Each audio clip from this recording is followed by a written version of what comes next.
Oi pessoal, bom dia, o professor Rafael de História, tudo jóia? Pessoal, vamos focar nossos esforços hoje nos PETs, ok? Então, hoje eu vou fazer a análise do PET da semana 1, tranquilo? O seu PET da semana 1 começa na página 91 e o tema é escravidão e o comércio no mundo moderno. Então lembra lá naquela divisão que eu disse na primeira aula lá, a história é dividida em pré-história, História Antiga, Idade Média, Moderna e Contemporânea. Pode ver que está falando aqui da Idade Moderna. Escravidão e comércio no mundo moderno. Então, é para você ter uma noção do contexto do tema. Então, vamos lá. Caro estudante, nessa semana você vai identificar a origem étnica e geográfica dos escravizados trazidos para o Brasil. Analisar as contradições do trabalho escravo, a mobilidade social e resistência à escravidão. Então, aqui está dizendo que a gente vai estudar agora o deslocamento dos escravos. O Brasil foi durante, 300 anos, aceitava o trabalho escravo. E muitos deles vinham da África, né? A imensa maioria vinha da África. Então, esse deslocamento que, de acordo com o PET, nós vamos estudar. Então, vamos lá. Aqui tem um desenho, né, mostrando como é que as coisas que envolviam a escravidão. Então, foi a partir do século XVI, era muito lucrativo, colonização do continente americano, força de trabalho, migração forçada, negociações portuguesas. Bom, isso aqui é um esqueminha mais para você entender como é que funcionava a questão da escravidão e o que ela levou. Vamos aqui, ó. Então hoje não tem texto nenhum. Vamos direto para a questão. Observe o mapa abaixo, questão número 1. Observe o mapa abaixo que representa rotas de tráfico de escravizados para o Brasil. Então você vai ver que no mapa tem aqui do lado direito a África, e do lado esquerdo a América do Sul e, obviamente, a parte brasileira, que é o X da questão aqui. O mapa tem, na África, um traçado amarelo e um meio rosa, ok? E, bom, o amarelo está dizendo que são sudaneses e o rosa dizendo que são bantus. Então, são os povos que vieram dessas regiões para cá, para o Brasil. Então, nós estamos estudando nesse momento específico. Então, na parte do sudanês, que é amarelo, está escrito Cabo Verde, São Jorge da Mina, Costa dos Escravos, Ilha de São Tomé. Agora a rosa, Congo, Luanda, Benguela, Mombasa e Moçambique, tá? Então vamos lá. Continuando aqui. O Brasil foi o país que mais recebeu pessoas escravizadas da África e na América Latina. Então, na América, isso é bom explicar. O que é a América Latina? A América Latina são os países do continente americano que falam uma língua que veio do latim. Quais línguas que vieram do latim? Espanhol, português, italiano e francês. Então, qualquer país que fale uma dessas línguas é chamado de um país latino. Então, no caso da América, do México para baixo, do México lá perto dos Estados Unidos, do México para baixo, todo mundo é latino, porque todo mundo fala ou português ou espanhol, ok? E francês também, que é algum caso de algumas ilhas lá na América Central. Então vamos ler de novo. O Brasil foi o país que mais recebeu pessoas escravizadas da África na América Latina. Então, da América abaixo, do México para baixo, o país que mais recebeu escravizados da África foi o Brasil.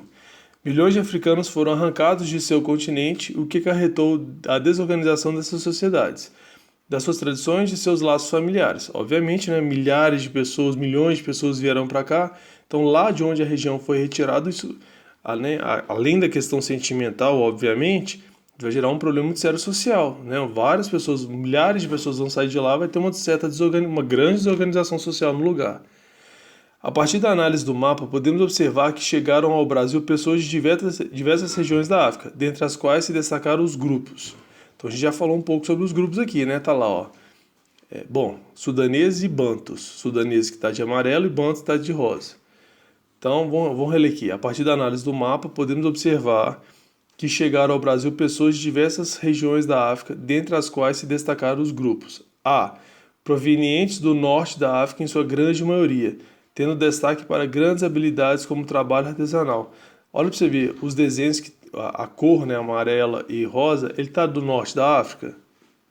Pensa aí direitinho. Se tiver, pode ser que seja a resposta certa. Se não tiver, a gente já sabe que não é a resposta certa. B. Grupos bantus. Bantus é os que estão de rosa no mapa. Grupos bantus provenientes da região de Cabo Verde e São Jorge da Mina. Cabo Verde. Vamos procurar aqui. Cadê Cabo Verde? Olha lá, Cabo Verde e São Jorge da Mina tá dentro da parte amarela. Se nem te falar se está certo ou errado, né? C. Grupo de sudaneses, esses são de amarelo. E moçambicanos que constituíram-se como importante base para a cultura afro-brasileira. D. Grupo de sudaneses, então sudaneses está de amarelo.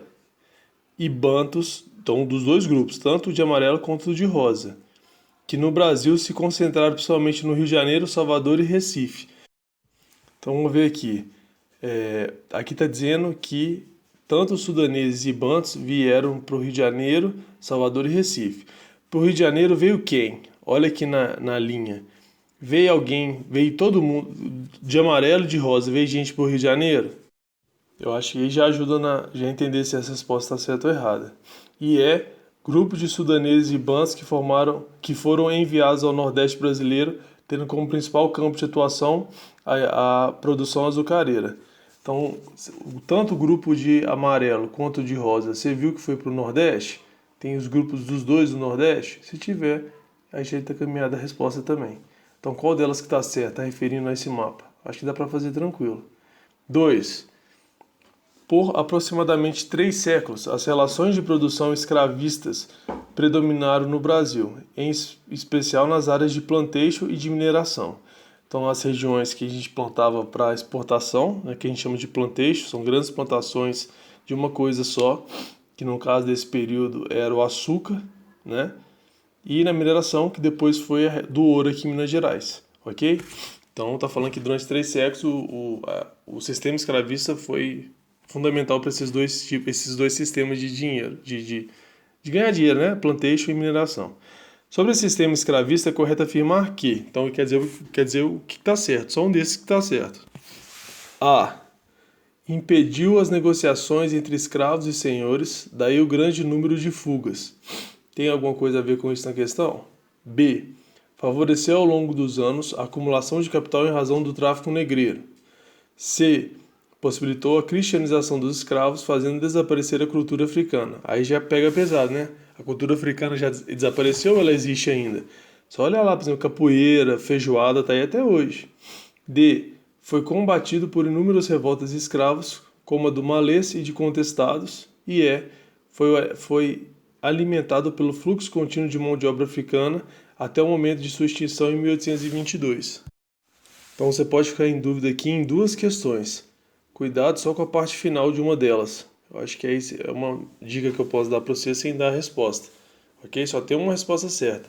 A outra quase que foi, mas tem um detalhezinho no final dela que faz ela errada. Então qual delas que está certa? A, B, C, D ou E? 3. O escravizado no Brasil é geralmente representado como dócil, dominado pela força e submisso ao senhor. Porém, muitos historiadores mostram a resistência dos escravizados e aos senhores, o medo que os senhores sentiu diante dos quilombos, insurreições, revoltas, atentados e fugas. O que é verdade. A gente às vezes vê em novela, né, o escravo sofrendo, apanhando, o que é verdade, né, eles sofreram demais. A escravidão foi algo hediondo que a gente tem que torcer e correr atrás para nunca deixar mais acontecer. Mas os escravos também tinham sua vontade, sua resistência, sua raiva. Quando o senhor fazia alguma maldade com ele, com a família dele, ou com o filho dele, ou com a esposa dele, ou com o marido dela, é óbvio que eles vão ficar com raiva. Todo aquele sofrimento, tortura que acontecia, obviamente eles ficariam com raiva. Então essa relação que a gente acha que tem um senhor lá mandando e o escravo pacato lá embaixo não era muito bem assim não, ok? A própria questão está falando sobre quilombos, insurreições, revoltas. Teve muita revolta de escravo que matou muitos senhores. Então essa sensação que o senhor tinha um controle total é balela, não tinha não. É óbvio que ele controlava tudo, a fazenda era dele, foi ele que comprou os escravos, mas essa tranquilidade que às vezes a gente acha quando vê novela que o senhor tinha não era tão simples assim não. Afinal de contas, eram milhões de escravizados, né? Se eles fizessem uma revolta como aconteceu no Haiti, eu acredito que eu devo trabalhar isso esse ano com vocês. O país que a gente chamou de Haiti teve uma revolução escrava e os escravos tomaram o poder e tomaram conta do país. Então, vários países da América, incluindo o Brasil, morriam de medo que isso acontecesse aqui também, entendeu? Então, existia assim, uma pressão do outro lado também. Então, vamos lá. Descreva o que eram quilombos. Acho que todo mundo sabe sobre isso, né? Principalmente o quilombo de Palmares, que ficou famoso lá com o Zumbi, né? Que virou referência lá no dia da consciência negra.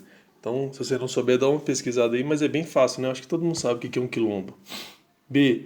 Por que a metrópole portuguesa e os senhores combateram os quilombos, as revoltas, os atentados e as fugas dos escravos no período colonial brasileiro? Eu acabei de falar na explicação da questão.